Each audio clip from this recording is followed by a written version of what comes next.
ನಮ್ಮ ಶಿವಶಂಕರಗಳು ಮನೆಗೆ ಮೊದಲು ಅಂದರೆ ಬಾಬಾಜಿ ಸನ್ನಿಧಾನದ ಗುರುಗಳು ಬರೋಕ್ಕಿಂತ ಮುಂಚೆಗೆ ಬೇರೆ ಗುರುಗಳು ಕೂಡ ಬಂದು ಹೋಗಿದ್ದರು. ಆದರೆ ನೆಗೆಟಿವ್ ಪರಿಹಾರ ಆಗಿರಲಿಲ್ಲ. ನಮ್ಮ ಸನ್ನಿಧಾನದ ಗುರುಗಳು ಬಂದ ಆದಮೇಲೆ ಪರಿಹಾರ ಆಗಿತ್ತು. ಹೋದ ಸಲ ಆಲ್ರೆಡಿ ಬಂದು ಹೋಗಿದ್ದರು. ಮತ್ತು ಈ ಸಲಕ್ಕೆ ಬರಲೇಬೇಕು ಅಂತ ಹೇಳ್ಬಿಟ್ಟು ಗುರುಗಳನ್ನ ಯಾವ ರೀತಿ ಏನಕ್ಕೆ ಆಹ್ವಾನ ಕೊಟ್ಟರು ಅಂತ ಹೇಳ್ಬಿಟ್ಟು ಅವ್ರನ್ನೇ ಕೇಳೋಣ. ಓಂ ಕ್ರಿಯಾ ಬಾಬಾಜಿ ತಿಳಿಸ್ಕೊಡಿ. ಓಂ ಕ್ರಿಯಾ ಬಾಬಾಜಿ ನಮ್ಮ ಗುರುವೇ. ನಾವು ವಿಚಾರ ಹೇಳಬೇಕಂದ್ರೆ ನಮ್ಮ ಮಗುಗೆ ಸ್ವಲ್ಪ ತುಂಬ ತೊಂದರೆ ಆಗಿತ್ತು. ಅವನು ಕೋಮಗೆರೆಯಲ್ಲೇ ಹೋಗಿದ್ದ. ಈ ಬಾಬಾಜಿ ಮಂದಿರಕ್ಕೆ ಹೋದ್ಮೇಲೆ ನಮಗೂ ಒಳ್ಳೆಯದಾಯಿತು.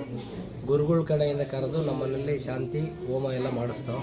ಆಮೇಲೆ ಫುಲ್ ನೆಗೆಟಿವ್ ಇತ್ತು. ಆ ನೆಗೆಟಿವ್ ಹೋದ್ಸಲಿ ತೆಗೆದು ಹೋದರು. ನಮಗೆ ನೆಗೆಟಿವ್ ತೆಗೆದ್ರಿಂದ ನಮ್ಮ ಮಗ ತುಂಬ ಹುಷಾರಾದ. ಆಮೇಲೆ ನಮ್ಮಲ್ಲಿದ್ದ ಸಮಸ್ಯೆಗಳೆಲ್ಲ ನಮ್ಮ ಮನೆ ಕಡೆ ಏನು ಸಮಸ್ಯೆ ಇತ್ತು ಅದೆಲ್ಲ ಬಗೆಹರಿತು, ಉತ್ತಮವಾಯಿತು. ಆಮೇಲೆ ನಾವು ಆರ್ಥಿಕವಾಗೂ ಸಬಲರಾದ. ಆ ಥರ ಆಗಿ ನಮಗೆ ಒಳ್ಳೆಯ ಉನ್ನತಿ ಸಿಕ್ತು.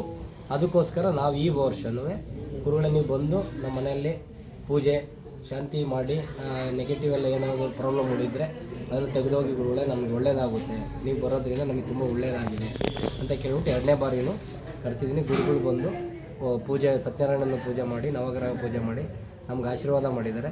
ಒಳ್ಳೆಯದಾಗ್ತದೆ ಅಂತ ನಾವೆಲ್ಲರೂ ಓಂ ಕ್ರಿಯಾ ಬಾಬಾಜಿನ ನಂಬಿದ್ದೀವಿ. ಓಂ ಕ್ರಿಯಾ ಬಾಬಾಜಿ.